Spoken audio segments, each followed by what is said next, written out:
watch CNN, I watch Fox, I watch CBS, and in this case, there's a lot of things not being said.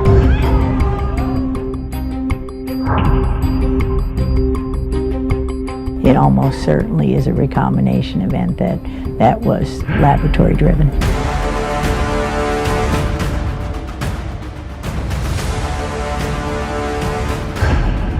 This is just the essential nature of Chinese communism. Chinese communism is evil. Every person it harms is directly attributable to the Chinese Communist Party.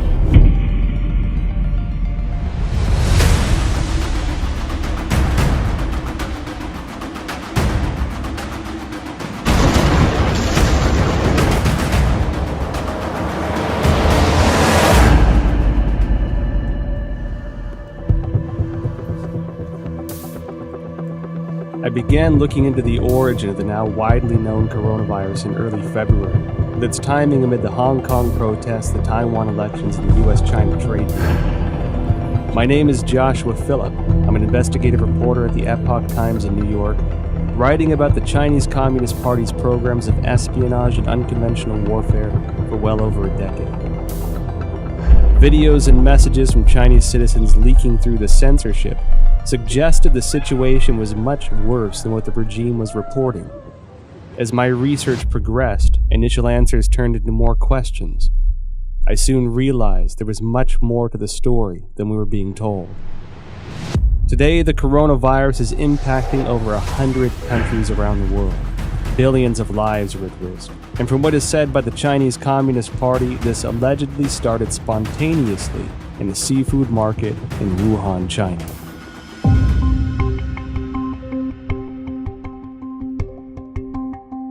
Wuhan is the capital of Hubei Province, the largest city in central China. Huanan Seafood Market is located in Jianghan district of Wuhan City and is a large, comprehensive market that includes pork and a variety of frozen seafood, flavored spices, as well as some game meats. The first thing that received public attention about the epidemic was an internal notice from the Wuhan Health Commission. There has been a continuous occurrence of pneumonia cases of unknown cause. The notice issued on December 30, 2019, clearly required all medical units to report similar cases of unknown pneumonia. The notice started spreading online, and on December 31, 2019, the Wuhan Health Commission issued a public notice for the first time, saying that some medical institutions found a link between the pneumonia cases and the Huanan Seafood Market. However, the notice pointed out that there was no evidence of obvious human-to-human transmission and no infection among medical personnel. On January 1, 2020, the Huanan Seafood Market posted a notice of closure. This was followed by a thorough cleanup of the market, which as an investigative reporter seemed rushed. Guan Yi, a well-known Hong Kong expert, echoed my concern that the move was like destroying a crime scene. Since then, Wuhan officials have repeatedly said that most cases of pneumonia in Wuhan have a history of exposure to the Huanan Seafood Market. On January 26, the Institute of Virology of China CDC announced that 33 of the 585 environmental samples from the Huanan Seafood Market were found to contain the novel coronavirus nucleic acid, and the virus was successfully isolated from the positive culture samples, suggesting that the virus originated from wild animals sold at the market. At this point, Huanan Seafood Market being the source of the epidemic became an official conclusion. A few days later, however, a report from the journal Science published online challenged that story. The report cited a paper in The Lancet, one of the world's top medical journals, and questioned whether Wuhan's novel coronavirus pneumonia could not have originated at the market. The paper, titled Clinical Features of Patients Infected with 2019 Novel Coronavirus in Wuhan, China, was published in The Lancet on January 24. The first author of the paper is Huang Xiaolin, Deputy Director of Jinyintan Hospital, the first designated hospital for treatment of unknown pneumonia in Wuhan. Why would this come as a challenge to the official narrative? I think this journal article is very important. It reveals a lot of important information. For example, this paper talks about the first patient onset was actually on December 1st. These patients were not related to Huanan Seafood Market. And also no epidemiological association was found between the first patient and subsequent patient. And then also on this paper, I talk about on December 10th, there were 3 more onset cases, 2 of which were not related to Huanan Seafood Market wholesale. Major discovery is that a total of 41 patients were counted in this paper, and 14 of them proved to be unrelated to the seafood market, accounting for more than 1/3. No one sells bed at the seafood market too, and the official from CDC didn't mention they find any beds in the seafood market too. Certainly the Lancet paper showing that supposed patient 0 was nowhere near the market. Secondly, that there are no bats in the seafood market or anywhere close. The idea of the spread so fast through a population, just the way it was said through the seafood market, is highly unlikely and improbable. On January 29th, The Lancet republished an analysis of 99 confirmed cases at Jinyintan Hospital, of which 50 had no history of exposure to the seafood market. According to the New England Journal, of the 425 cases confirmed, 45 cases onset before January 1st had no history of exposure to the seafood market. Notably, the authors of the 2 Lancet papers in the New England Journal of Medicine are doctors and medical experts in mainland China. Daniel Lucy, an epidemiologist at the University of Georgetown, said in response to the Lancet paper that if the data were accurate, the first case would have been infected by the virus already in November 2019, because of the incubation period between infection and symptoms. This would mean that the virus was quietly spreading between people in some parts of Wuhan before the cluster of cases with a history of exposure to Huanan Seafood Market began on December 15. The first expert group from the National Health Commission arrived in Wuhan as early as December 31st, 2019. The expert panel established a set of diagnostic criteria after investigating Jinyintan Hospital of Wuhan that stipulated a history of contact with Huanan Seafood Market, the person having a fever, and displaying the whole genome sequence. All 3 standards have to be met to confirm a case. This standard was used until a second group of experts, including Zhang Nanshan, arrived in Wuhan on January 18th and made a revision. Why did the panel impose a history of seafood market exposure as a criteria of diagnosis, knowing that at least 1/3 of the cases were unrelated to the seafood market? They clearly know about 14 patients not related to Huanan Seafood Market at all. That clearly means another source of outbreak. I think somehow this could be a malfeasance or somewhat intentionally cover up some important source of infection. It can go a long way to covering up the actual source by imposing a false place and you're not looking at the actual victims. Then you're only allowed to find your keys under the light post. The numbers that we're getting from China about new infections and deaths are highly suspicious. We know that Beijing for 6 weeks in December and January suppressed information of the epidemic. And then when they officially acknowledged it on January 20, they then started a campaign of suppression of information. We know that because the central leading group that was announced on January 26 has a 9-person roster, and it's very heavy with propaganda officials. Indeed, the vice chairman of the group is the Communist Party's propaganda czar. It appears that the party's main goal here is suppression of information, controlling the narrative. That's more important to them than actually ending the epidemic.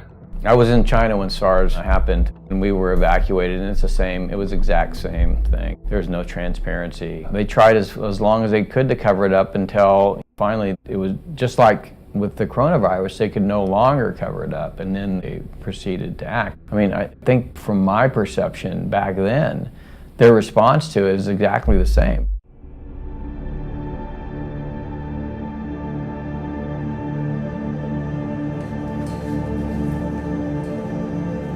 On January 10th, China disclosed the full genome sequence of the Wuhan novel coronavirus, and many of the world's top virologists began analyzing it. As early as January 7th, academic Zhang Yongzhen from the National Institute of Communicable Disease Control and Prevention, along with the School of Public Health of Fudan University, submitted a joint paper to Nature. The paper was published on February 3rd and pointed out that the Wuhan coronavirus is closely related to CoV-ZC45 and CoV-ZXC21, two viruses sampled from bats in Zhoushan by the People's Liberation Army. The Wuhan coronavirus has an 89.1% nucleotide similarity to the CoV-ZC45 virus and even exhibits 100% amino acid similarity in the NSP7 and E proteins. Shortly after the paper was published, other scientists used BLAST, a program developed by the National Institute of Health and the National Center for Biotechnology Information, to compare the viral sequence based on the data submitted by Chinese authorities on January 12th. The results matched with Zhang's findings. Another scientist, Lu Raojian from the Chinese Center for Disease Control and Prevention, and their team also published a paper in The Lancet on January 30. The paper stated that the Wuhan virus has an 88% similarity to two bat-derived SARS-like coronaviruses collected in Zhoushan, Zhejiang Province of China. The earliest discovery of this bat-derived virus is by an expert from the Research Institute for Medicine of Nanjing Command. A paper published in 2018 states that scientists from this institute detected many SARS-like coronaviruses in bats from Zhoushan City, also known as bat-like coronavirus, Zhoushan virus. In short, scientists found the Wuhan coronavirus, the current pandemic, is highly similar to a bat SARS-like coronavirus previously discovered by the Nanjing Military Research Institute, showing 100% amino acid similarity in NSP7 and envelope protein, the E protein. What does this high similarity reveal? Hard to see a protein is 100% identical when the virus jumps species. And so that was suggesting maybe the virus could be generated with a reverse engineer process. I certainly believe that the 100% amino acid similarity says it can't possibly be a natural mutation. It almost certainly is a recombination event that was laboratory driven.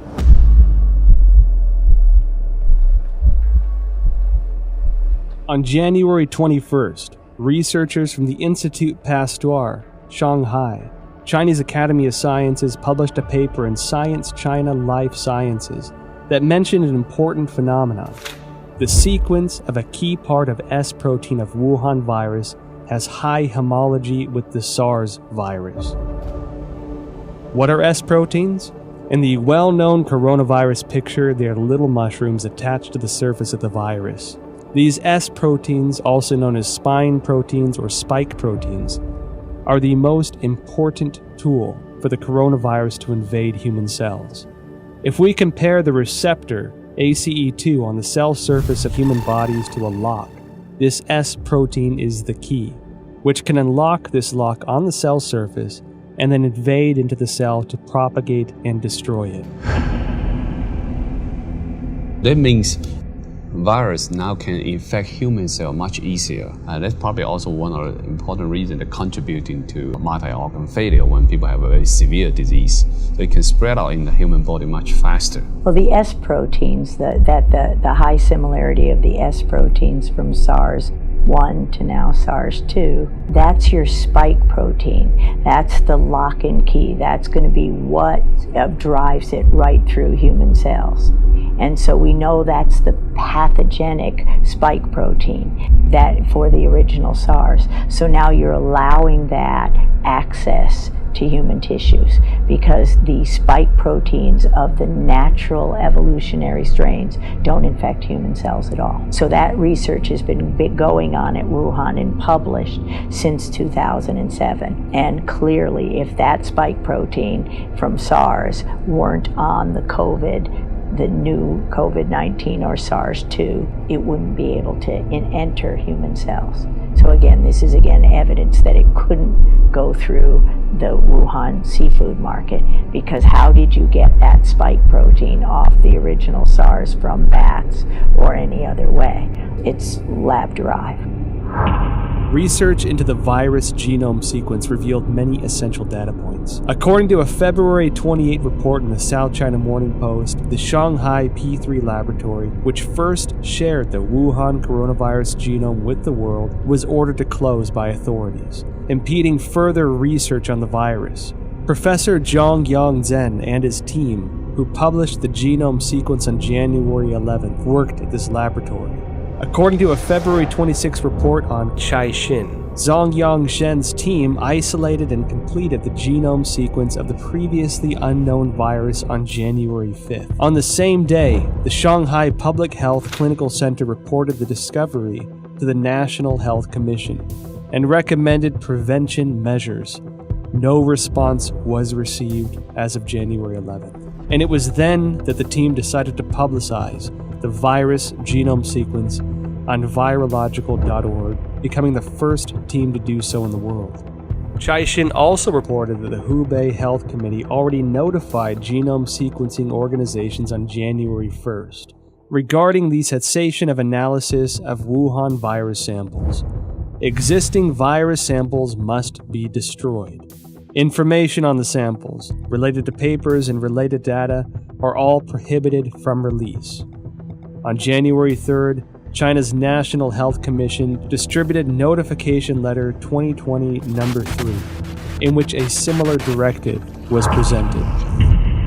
Afterwards, the once active Chinese scientific community suddenly fell into an eerie silence.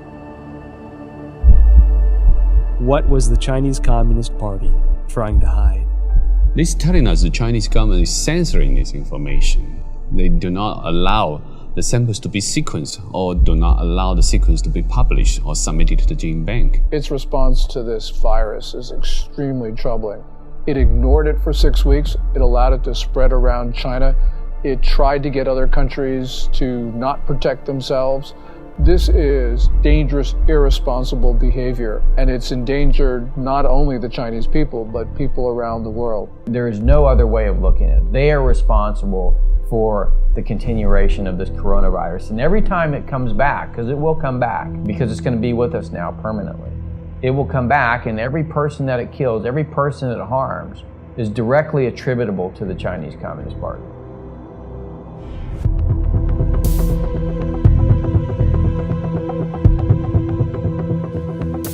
Through investigating the genome sequence, I found it significant that the S protein of the Wuhan coronavirus was critical in its cross-species ability to infect humans. While I was searching for related studies online, one Chinese virologist in particular caught my attention. She spent many years researching bats and coronaviruses. She was the first to locate the key to how coronaviruses can overcome cross-species barriers in order to directly infect human bodies. And she was the first to discover that the SARS virus was the result of a restructuring of multiple SARS-like coronaviruses found in bats. Her name is Zhengli, and she may be an important link to the origin of the virus. Wikipedia describes Zhengli as a, quote, Chinese virologist and researcher at the Wuhan Institute of Virology, which is part of the Chinese Academy of Sciences. Further investigations show that Zhengli has been a figure of controversy since the Wuhan virus outbreak. This is due to a paper she published in 2015 discussing her own research into synthetic viruses. Caixin, a media company with ties to the Chinese Communist Party, interviewed Zhengli in an attempt to refute these rumors. Dr. Zhengli, she is one of the top experts in China studying about coronavirus in Wuhan Institute of Virology. She has so many publications from collecting, identify bad coronavirus from bad caves. Her lab had these capacities and very sophisticated capacity to generate mutations to make it best fit in human expression as well. Delving further into related information, I discovered that Zhengli published not one, but 4 papers in total, each of which contains important information. Since the SARS outbreak in 2003, Zhengli has been conducting research on coronaviruses. From 2010 onward, the focus of she and her team was redirected to identifying the capacity for coronavirus transmission across species, specifically putting the spotlight on the S protein of the coronaviruses. In other words, her team's research in the Wuhan lab has been looking into the part that can make coronaviruses transmittable to humans. In June 2010, a team including Zhengli published a paper. It describes research to understand the susceptibility of angiotensin converting enzyme 2 ACE2 proteins of different bat species to the S protein of the SARS virus. In the experiments, they also modified key amino acid convents to mutate the bat's ACE2 to examine compatibility with the SARS S protein. This paper demonstrated their awareness of the special relationship between the S protein and the ACE2 receptor. It also signified that she had unearthed the passageway for coronaviruses into human bodies. In October 2013, she and her team published a paper in the authoritative science journal Nature. They claimed a breakthrough in coronavirus research. What was their breakthrough? They successfully isolated 3 viruses from bats, one of which had an S protein that integrated with human ACE2 receptors. This effectively demonstrated the human infection of SARS-like viruses to humans without the need of an intermediary host. Then, in November 2015, she and her team at the Wuhan lab once again published a paper, this time in the British journal Nature Medicine. They discussed the creation of a synthetic virus, a self-replicating chimeric virus. This virus had the SARS virus as the framework, with the key S protein replaced by the one they had found in a bat coronavirus she mentioned in her 2013 paper. This new virus demonstrated a powerful ability for cross-species infection. The mice infected with this synthetic virus revealed severe lung damage with no cure. This symbolized that she's successful splicing of the SARS virus was a key to open the door to the cross-species transmission. What is startling is that these successful experiments on mice were only the tip of the iceberg. They planned to further experiment on primates.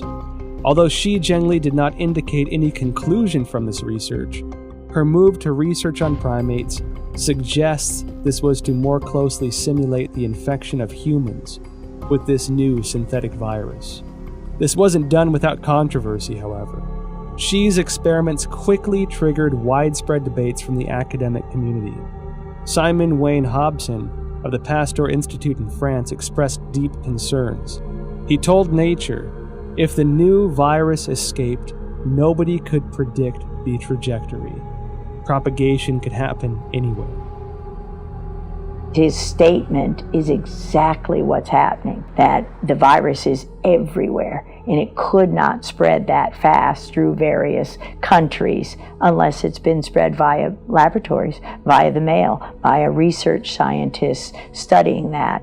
Additional studies very strongly support the idea that this new coronavirus came from a recombination event, that is a cutting and pasting of 2 different viruses. So her work proves or strongly supports the hypothesis that it could not possibly have been generated in a natural zoonotic transmission, but had to come from a hospital setting, the laboratory setting, almost certainly the biosafety level for Wuhan Research Facility. However, this did not terminate Xi's research. On November 14, 2018, Zhengli spoke at the School of Life Sciences and Biotechnology at Shanghai Jiaotong University. The topic was bat coronavirus and its cross-species infection.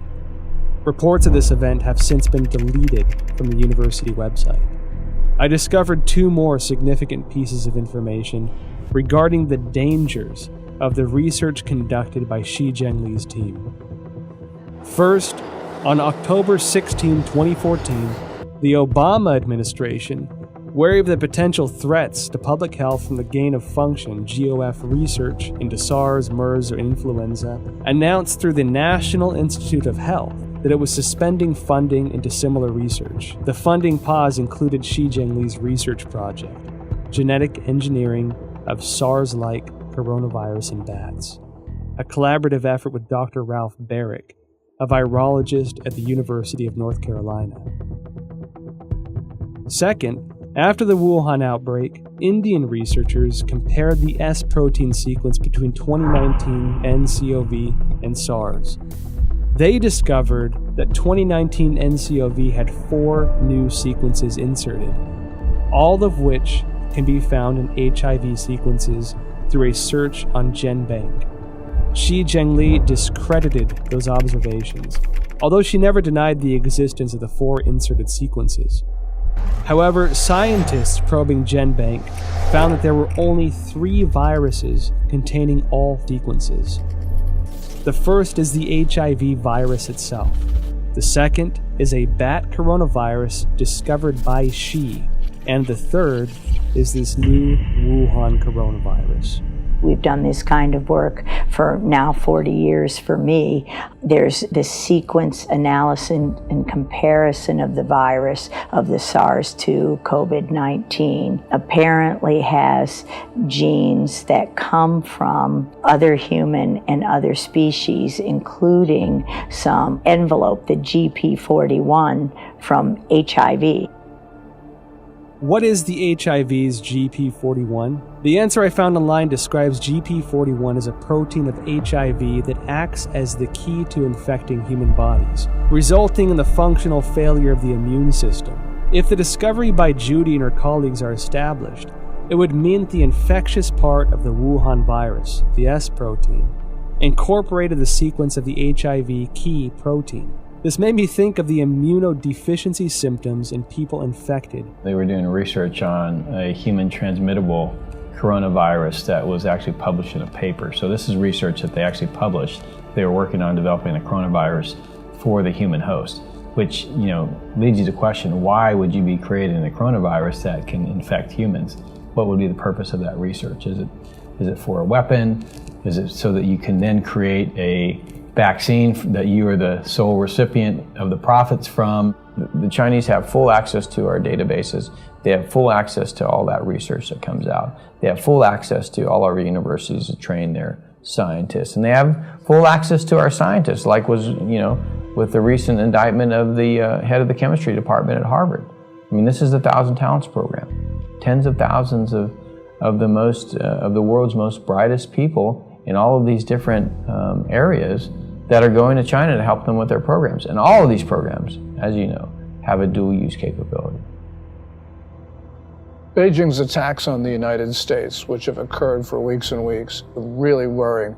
What it shows is that China is desperate, and the United States needs to defend itself because China is propagating this narrative that we spread the coronavirus to China. So the United States needs to just come out with the facts about how China took coronavirus samples from Canada and the United States. They sent them to Wuhan. We don't know exactly what went on in that lab there at the Wuhan Institute of Virology, but it's time for the United States to defend itself.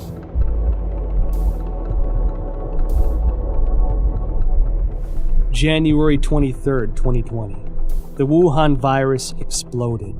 While Wuhan announced the lockdown of the city, Zhengli and her team released a paper stating that the Wuhan coronavirus was of probable bat origin. This was published in Nature on February 3rd. The paper indicated that the Wuhan virus utilized the same key as SARS to gain entry into the human body.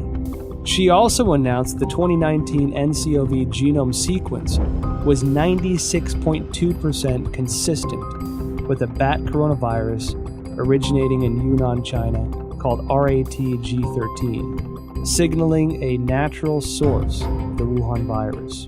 However, Zhengli's natural origin assertion was doubtful. The outbreak occurred in Wuhan, the same location as the P4 laboratory where Xi was based, and which housed highly similar viruses.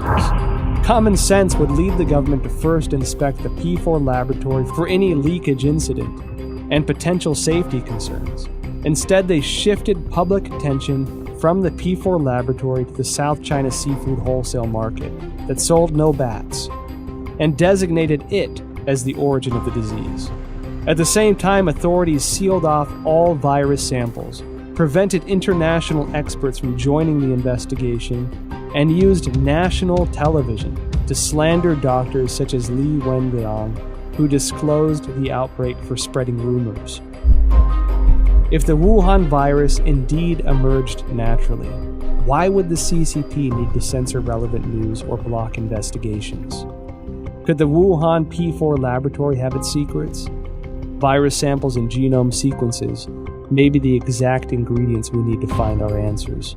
When I first heard of the coronavirus, I was deeply concerned.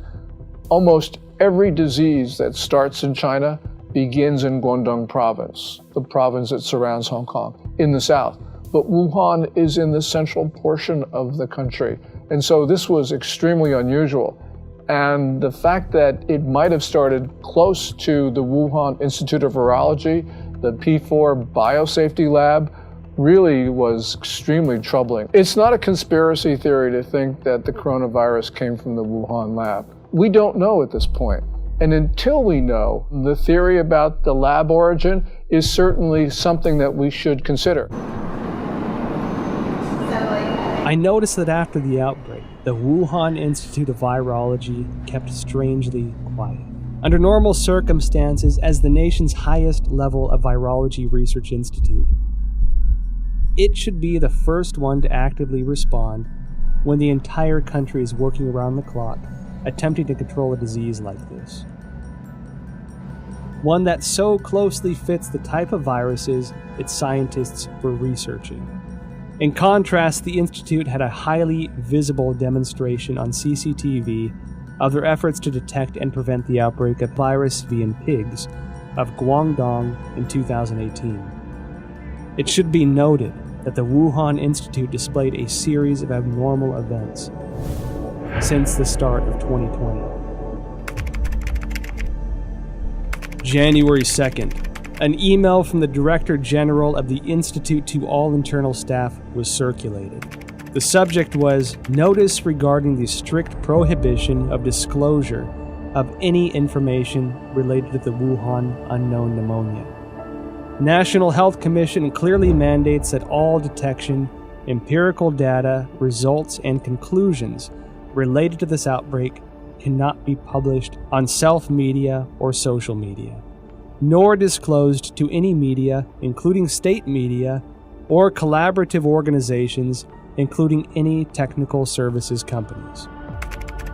January 21st, a new drug, remdesivir, provided for free by the United States to China for Wuhan coronavirus treatment, was preemptively patented by the Institute. February 3rd, Dr. Wu Xiaohua blew the whistle using his real name that Xi Zhengli's haphazard laboratory management may have led the Wuhan virus to leak from the lab. February 4th, Chairman of Duoyi, Xu Bo, blew the whistle using his real name that the Wuhan Institute of Virology was suspected of manufacturing and leaking the Wuhan virus. February 7th, top biochemical weapon expert of the People's Liberation Army, Chen Wei, officially assumed control over Wuhan Institute of Virology's P4 laboratory. February 14, Chinese leader Xi Jinping called for the inclusion of biosecurity into China's national security framework and to accelerate the introduction of a biosecurity law. February 15, the Institute refuted widely spread rumors on Chinese social media that a female graduate, Huang Yanling, was patient zero and had perished. However, Huang's photo, CV, and thesis were all removed from the Institute's official website, leaving only her name. February 17, Institute researcher Chen Chuanjiao blew the whistle using her real name that Director General of the Institute, Wang Yanyi, was suspected of leaking the virus. I graduated from the University of Virginia in 1980. My first job was to go to the National Cancer Institute, which was housed at Fort Detrick, Maryland, the same place that houses the USAMRIID, U.S. Army Research Institute on Infectious Disease, the biosafety level 4 facility, equivalent of the Wuhan facility. And so at these facilities, it's where investigators who I went in there myself, you can see the breakdowns in safety, and it's everywhere. That's why I have no doubt the Chinese biosafety level 4, it was just as lacking in safety, in rigor. You can argue that they don't care. Suspected of leaking the virus, military biochemical weapons expert assumes control. Biosecurity law. Now, when these sensitive keywords are connected together, it tells me that the P4 laboratory is not an ordinary academic research institute. I decided to start from the beginning of the Wuhan P4 lab. On January 23rd, the day Wuhan was locked down, French website challenges.fr published an article that revealed many details of the collaboration between France and China to establish the P4 laboratory in Wuhan. In 2003, after the SARS outbreak in China, the Chinese Academy of Sciences requested assistance from the French government to build a virology research center of the highest level.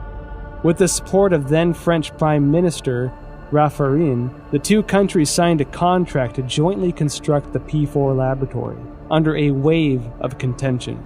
According to the contract, French architect RTV in Lyon was responsible for the engineering of the laboratory. However, Chinese authorities switched the work to a local Wuhan architect, IPPR, based on research conducted by the General Directorate of External Security.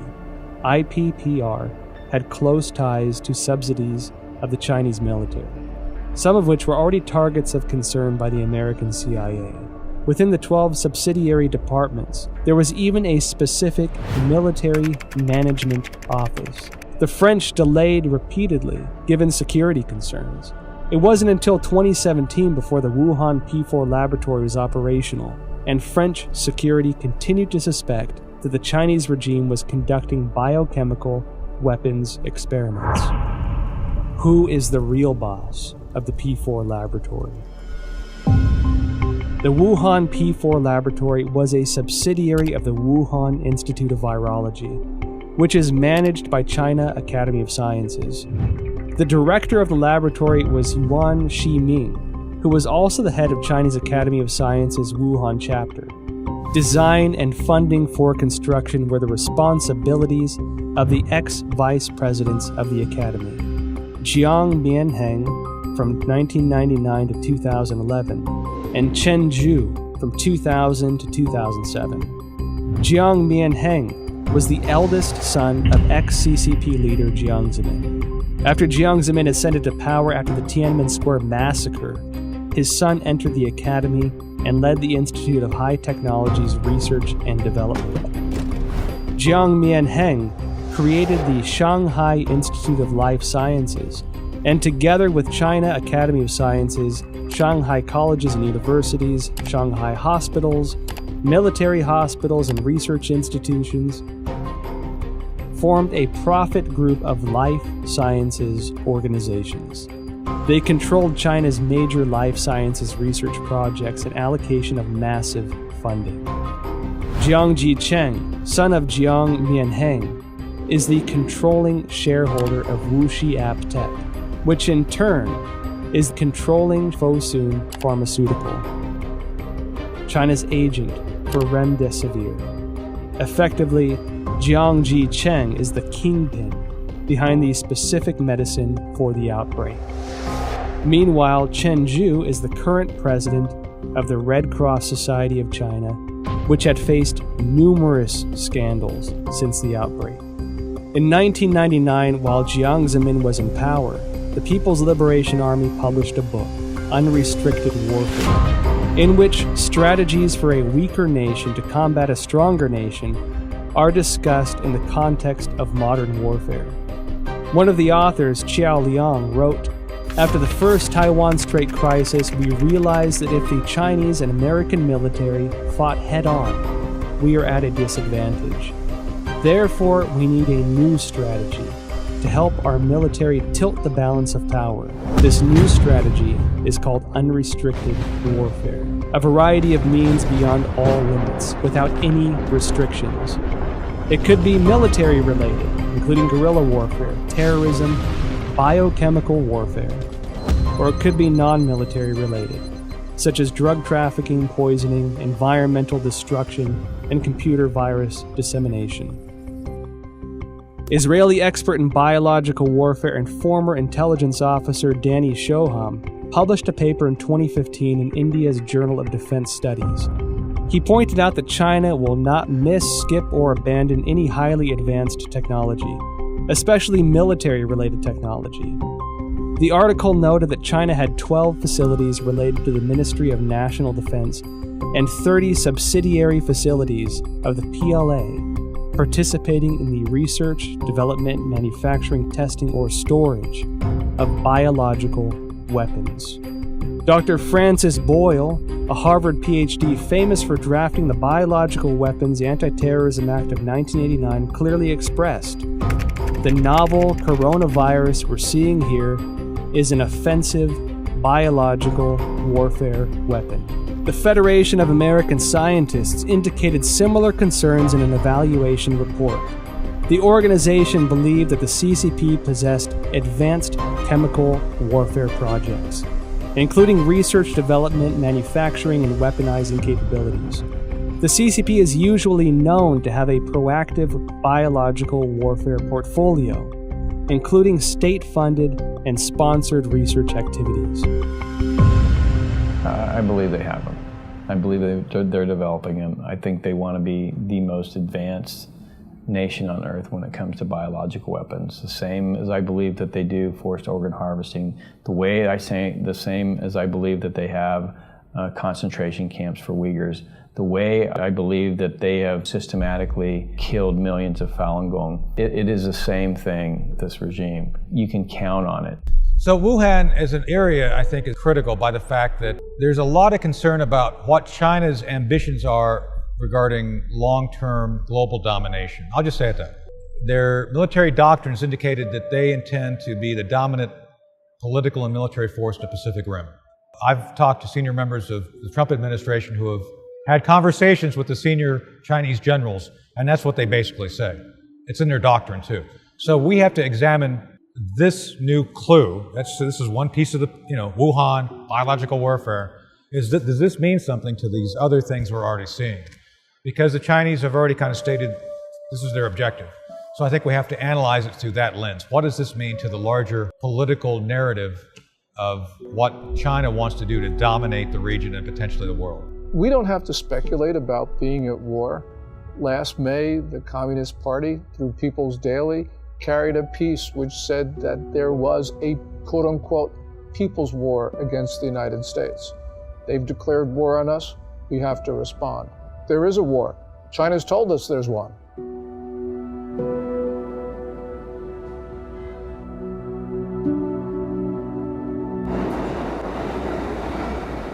At present, the Wuhan coronavirus pandemic has spread to about 190 countries, with no signs of slowing down. The United States announced a state of national emergency. Europe became the new center of the outbreak. The world's largest art museum, the Louvre, and the Eiffel Tower are closed to the public. Tragic scenes, previously only found in Hollywood films, are now playing out live on the world stage. And given how closely it seemed to align with the Chinese regime's narratives, I can't help but question the role the WHO had in this catastrophic pandemic. Well, I think all you have to do is look at the photo of Tedros and Xi shaking hands, Xi standing there, Tedros going up to there, and it really is indicative of how China controls many of these international institutions. You can see that the WHO is essentially following Chinese Communist Party's guidelines. You can see that the UN Human Rights Council is similarly following what China does. From the very beginning of the coronavirus outbreak, the Communist Party has done its best to prevent the CDC and others from studying the origin of this disease. We don't know what's there, but the fact that the Communist Party is covering this up should trouble us deeply. Then you see the World Health Organization take over YouTube. And what's amazing is now at the bottom of every YouTube video, even from Chris Martenson with his daily updates, he's just reading facts. Now it's the World Health Organization is a forced link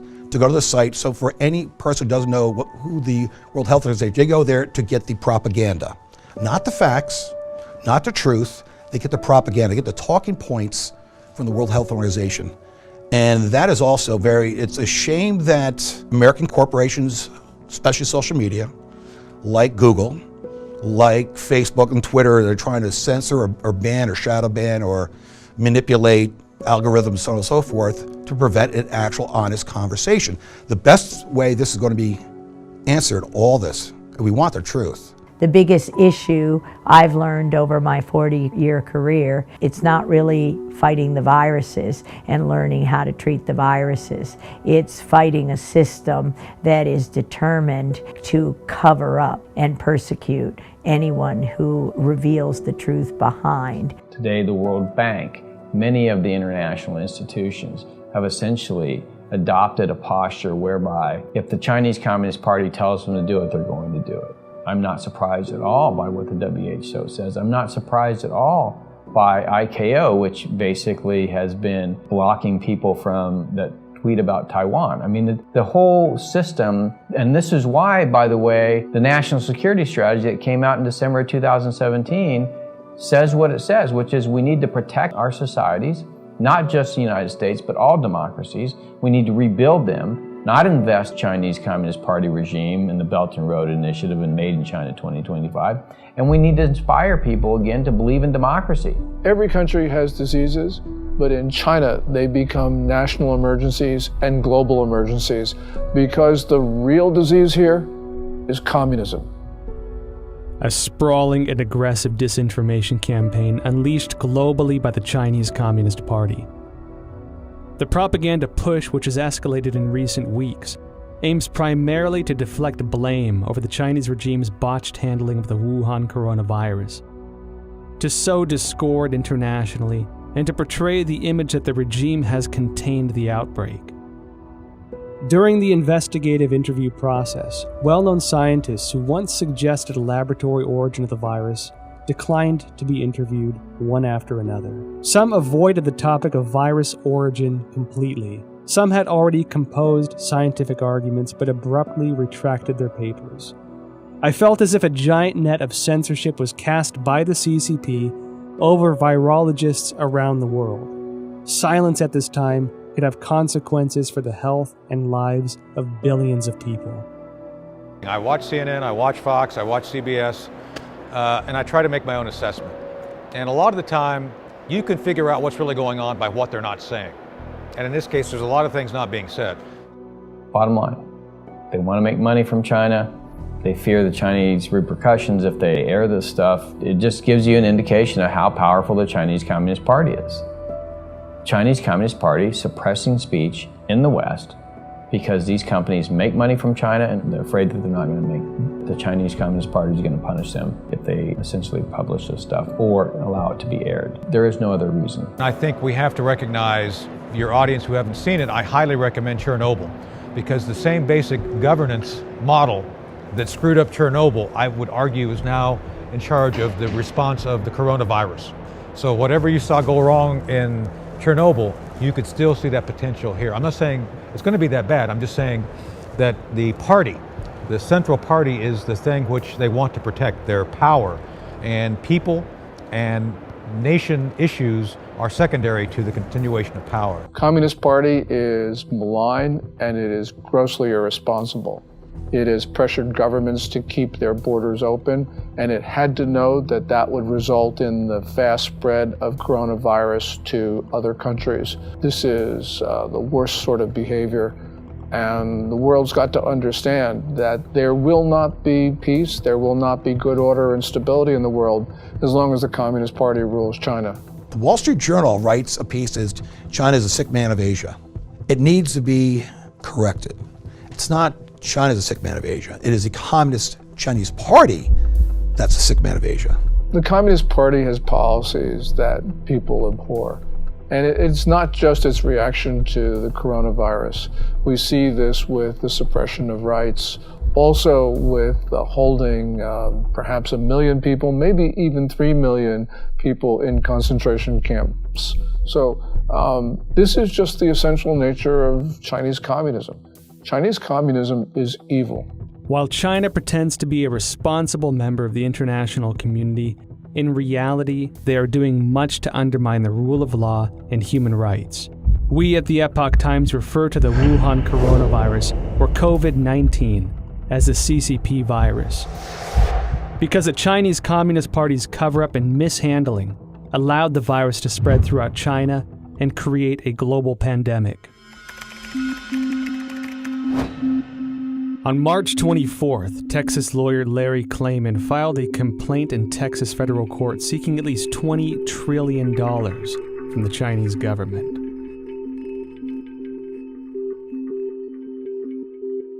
Klayman said in a statement, quote, "The Chinese people are a good people, but their government is not, and it must be made to pay dearly." On April 4th, the British think tank Henry Jackson Society advocated for compensation of £351 billion from the CCP to the UK,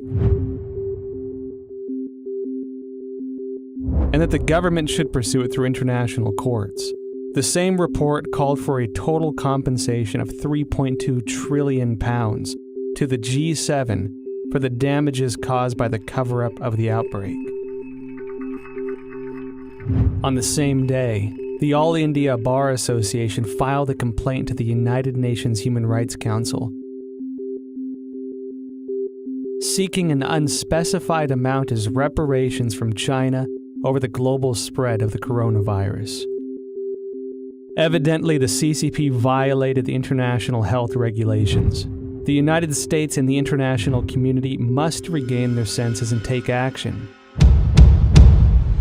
Reveal the truth through investigations, initiate sanctions against the CCP, and seek massive restitution for the worldwide public health emergency resulting in tremendous health and economic loss. As the people of Taiwan and Hong Kong are insisting, only by trying to stay away from the CCP's invasion can we protect ourselves in this global disaster. Let's start protecting ourselves. Let's start rebuilding our country. Let's start investing in our people. Let's start inspiring people to love democracy and transparency and open markets, not what the Chinese have, which is essentially, if you read document number 9, counter to every single one of those things. So, I mean, it gives us a real opportunity to kind of reevaluate the kind of world we want to live in and fight for the right side of that world. I want them to see the true nature of the Chinese Communist Party, because when they do, they're going to wake up. And when that happens, democracies will begin to flourish again. And when that happens, perhaps, just perhaps, the people of China will have a chance. This virus must have a message for all of us as people of this earth. We need to take a break from our busy schedules and seriously consider the repercussions of our ever-expanding scientific research and development. Did we go too far? Do our desires and ambitions go against the laws of nature and pull us further from the direction given by heaven? Maybe when this virus lifts, we can again find our traditional values, rediscover kindness and virtue, family and community. I believe that viruses can't survive where hearts have compassion.